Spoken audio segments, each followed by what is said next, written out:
অভিযান শুরু হয় রাত ১টায় এবং এটি শেষ হয় সকাল ৭টা পর্যন্ত। এবং এই অভিযানে গ্রেনেড বাবুর ভাই সন্ত্রাসী রাব্বি চৌধুরীকে গ্রেপ্তার করা হয়।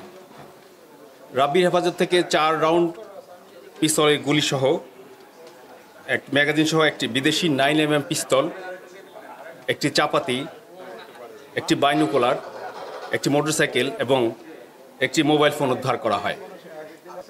এ সময় সন্ত্রাসী গ্রেনেড বাবুর পিতা জুনায়েদ চৌধুরী মিন্টুকে গ্রেপ্তার করা হয়।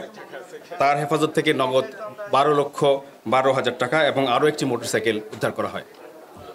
অভিযানের এই পর্যায়ে নৌবাহিনীর একটি আভিযানিক দল এই যৌথ বাহিনীর পুলিশ এবং সেনাবাহিনীর যৌথ বাহিনীর টিমের সাথে সম্পৃক্ত হন। অতঃপর এই যৌথ অভিযানিক দল সন্ত্রাসী গ্রেনেড বাবুর ম্যানেজার সৌরভ এবং সোহাগ এর বাসায় অভিযান চালিয়ে সৌরভের মা সুষমা রানী সাহাকে গ্রেফতার করে। তাদের নিকট থেকে মাদক বিক্রির নগদ ২৬,০৪,৫৫৩ টাকা, ভারতীয় মুদ্রা ৪,২৪০ রুপি এবং ৬টি মোবাইল সেট উদ্ধার করা হয়।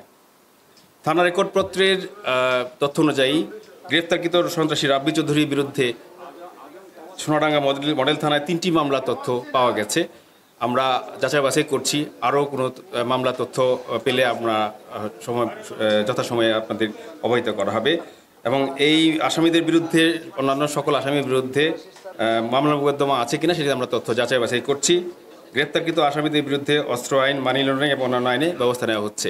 আপনারা জানেন আমার পাশে সেনাবাহিনীর খুলনা কন্টিনজেন্টের 2IC মেজর দেবাশিস এবং আমার ডান পাশে খুলনা নেভির যে অভিযানিক দলের কমান্ডার যিনি আছেন লেফটেন্যান্ট কমান্ডার সাদমান, তিনি রয়েছেন। আমরা আমাদের এই টিমের সাথে তারা সম্পৃক্ত ছিলেন। আমরা বিগত কয়েকদিনে কিন্তু একাধিক অভিযান পরিচালনা করে প্রায় 10টির মতো অস্ত্র উদ্ধার করেছি। গতকালকেও একটা অভিযান কিন্তু আমাদের ছিল হরিণটানা থানায়, আমরা ওখান থেকে 3টা অস্ত্র উদ্ধার করেছি। তো আমাদের এই অস্ত্র উদ্ধার অভিযানগুলো অব্যাহত আছে। তার সন্ত্রাসী যেই হোক না কেন, তার অস্ত্রদাতা যেই হোক না কেন, তারা আমাদের আইনের আওতায় অবশ্যই আমাদেরকে নিয়ে আসবে। ম্যানেজার যে আছেন সৌরভ এবং তিনি আসলে গ্রেনেড বাবু আপনারা জানেন মাদক ব্যবসায়ের সাথে সম্পৃক্ত এবং তার সাম্রাজ্যের অংশবিশেষে তার যারা সহযোগী আছে তাদের মাধ্যমে সে চালায়। তো বেশিরভাগ সময়ই সে হয়তো এখানে এলাকায় থাকেন না, কিন্তু তাদের মাধ্যমে উনি পরিচালনা করেন। আইন অনুযায়ী যে ব্যবস্থা নেওয়া প্রয়োজন, যেমন আপনার এখানে ফরেন কারেন্সি হাতে রাখার যে অভিযোগ আমরা প্রমাণ পেয়েছি, সেটার বিষয়ে আইনগত ব্যবস্থা নেওয়া হবে।